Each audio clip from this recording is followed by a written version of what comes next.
bahwa fakta sejarah negara-negara yang telah melaksanakan perpanjangan masa jabatan presiden secara inkonstitusional mengakibatkan kekacauan di dalam negerinya. Misalnya ada Republik Demokratik Kongo pada tahun 2015, di mana Presiden Joseph Kabila itu memperpanjang masa jabatannya setelah masa jabatannya habis. Putusan ini menimbulkan protes di seluruh negeri dan memicu kekerasan di beberapa wilayah Kongo.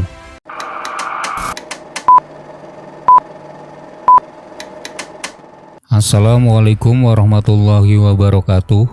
Pengadilan Negeri Jakarta Pusat akhirnya mengabulkan gugatan yang dilayangkan Partai Rakyat Adil Makmur atau PRIMA terkait gugatan perdata atas hasil verifikasi administrasi partai untuk pemilu 2024. Yang menarik di sini adalah Pengadilan Negeri Jakarta Pusat menghukum KPU untuk menunda penyelenggaraan pemilu.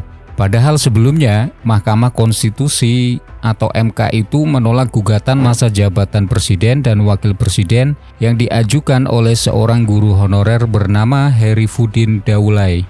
Dalam sidang pembacaan putusan Selasa 28 Februari 2023, MK menjabarkan alasan-alasan penolakan tersebut. Ini semakin jelas ada gerilya-gerilya politik penundaan pemilu. Bisa jadi istana memang menginginkan hal itu.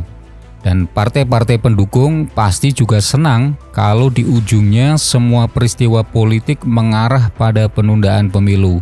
Partai-partai ini akan bergembira karena akses mereka masih ada. APBN masih bisa mereka mainkan, regulasi pesanan oligarki masih bisa mereka putuskan sebagai regulasi di DPR. Jadi ini satu paket yang sebetulnya itu menghina akal demokrasi. Dan ini paket yang sangat berbahaya. Sikap partai-partai pendukung pemerintah akan membuat publik termanipulasi karena seolah-olah mereka pro dengan kepentingan publik dan pro pada demokrasi. Padahal sebenarnya mereka mendukung status quo dalam hal ini tentang penundaan pemilu. Misalnya beberapa hari lalu Caimin menyatakan bahwa negara dalam bahaya atau dangers. Hal itu mengingatkan kita bahwa wacana penundaan pemilu juga disampaikan ke publik oleh Caimin bersama Erlangga Hartarto dan Zulkifli Hasan. Meski sejauh ini belum ada pernyataan resmi dan tindakan konkret yang dilakukan langsung oleh Presiden Jokowi terkait perpanjangan masa jabatan dirinya sebagai presiden. Namun hal ini telah menimbulkan pro kontra di berbagai lapisan masyarakat.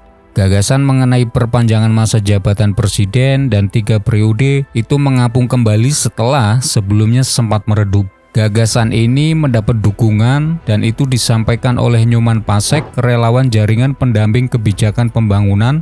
Nyoman berharap Joko Widodo bisa kembali menjadi presiden setelah 2024 atau Jokowi 3 periode saat beruluk salam dengan presiden di The Westin Resort dan Spa Ubud Bali 2 Februari 2023. Berlanjut pada bulan Maret 2022, Ketua Umum DPP Asosiasi Pemerintah Desa Indonesia atau APDESI, Surtawijaya juga menyerukan hal yang sama, yakni dukungan kepada Presiden Jokowi 3 periode. Seruan tersebut dikumandangkannya saat aksi di Istora Senayan pada Selasa 29 Maret 2022 lalu.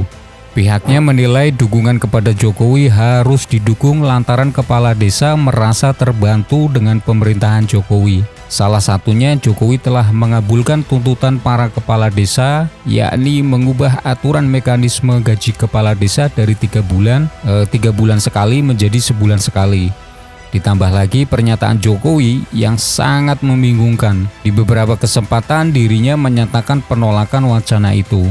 Namun, di sisi lain, ia menyampaikan bahwa dalam demokrasi kita tak boleh melarang jika ada yang usulkan masa jabatan presiden diperpanjang. Kira-kira demikian kalimat singkatnya. Menurut saya, sudahlah Pak Jokowi jangan malu-malu lagi soal wacana perpanjangan jabatan dirinya. Justru dengan dia malu atau ragu, malah akan membuat suasana kebangsaan jadi terganggu. Sebab kelompok satu dan lainnya akan saling silang pendapat yang belum terucap langsung dari Jokowi di hadapan publik, bahwa Jokowi inginkan perpanjangan masa jabatannya. Sebaiknya jujur saja katakan jika keinginan perpanjangan jabatan presiden itu ada pada dirinya. Soal keinginan nanti dikabulkan rakyat atau DPR atau tidak itu soal lain. Paling tidak publik tidak dibuat bingung setiap harinya, yang akibatnya cenderung bisa menimbulkan konflik horizontal. Jangan salahkan kalau ada tokoh ulama yang mengatakan Fir'aun lagi. Kasihan rakyat yang sudah susah hidupnya menghadapi kenaikan harga-harga, pengangguran, gaya hidup glamor para pejabat, bayar setoran, nyicil harian bank tengel, dan lain-lain. Dan rakyat harus dihadapkan dengan bising yang pro kontra perpanjangan jabatan presiden atau penundaan pemilu atau lain-lain.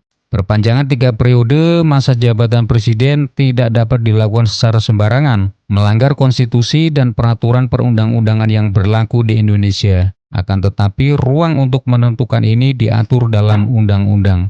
Mekanisme untuk melakukan perubahan masa jabatan presiden tercantum dalam Pasal 7A dan Pasal 37 Undang-Undang Dasar 1945, di mana menyatakan bahwa perubahan konstitusi hanya dapat dilakukan melalui pemilihan umum, konstituante, dan melalui referendum yang dilakukan oleh rakyat. Pembahasan perpanjangan masa jabatan presiden harus dilakukan secara terbuka atau jujur melalui mekanisme konstitusi. Hal ini memerlukan konsensus dan kesepakatan yang luas di antara seluruh elemen masyarakat dan pihak-pihak terkait dengan memperhatikan kepentingan nasional dan prinsip-prinsip demokrasi yang berlaku di Indonesia. Jika perpanjangan masa jabatan tidak melalui atau melewati proses keterbukaan, mekanisme konstitusi, maka hal tersebut akan melanggar konstitusi dan peraturan perundang-undangan yang berlaku di Indonesia. Hal itu dapat menimbulkan berbagai dampak negatif, yakni melemahnya demokrasi menjadi lemah dan prinsip-prinsip keadilan menjadi hilang, terjadinya ketidakpuasan dan ketidakstabilan yang berpotensi memicu protes dan konflik, merusak citra negara di mata dunia internasional yang berdampak pada hubungan bilateral dan kerjasama internasional Indonesia dengan negara lain. Oleh karena itu, maka sangat penting bagi Presiden Jokowi atau pemerintah dan DPR untuk tetap menghormati konstitusi dan aturan yang berlaku, dengan menjalankan segala tindakan secara transparan dan akuntabel untuk memastikan keamanan, kestabilan, dan kemajuan Indonesia sebagai negara demokratis. Sebagai bahan pertimbangan saja bahwa fakta sejarah negara-negara yang telah melaksanakan perpanjangan masa jabatan presiden secara inkonstitusional mengakibatkan kekacauan di dalam negerinya. Misalnya ada Republik Demokratik Kongo pada tahun 2015, di mana Presiden Joseph Kabila itu memperpanjang masa jabatannya setelah masa jabatannya habis. Putusan ini menimbulkan protes di seluruh negeri dan memicu kekerasan di beberapa wilayah Kongo. Yang kedua ada Venezuela pada tahun 2017, Presiden Nicolas Maduro memperpanjang masa jabatannya selama 2 tahun. Putusan ini memicu protes besar-besaran di Venezuela dan meningkatkan ketegangan politik di dalam negeri. Dan yang ketiga ada Zimbabwe pada tahun 2017 lalu, yakni Presiden Robert Mugabe memperpanjang masa jabatannya selama 5 tahun. Keputusan ini memicu protes di Zimbabwe dan membuat militer mengambil alih kekuasaan dalam kudeta yang akhirnya menggulingkan Mugabe. Terima kasih. Wassalamualaikum warahmatullahi wabarakatuh.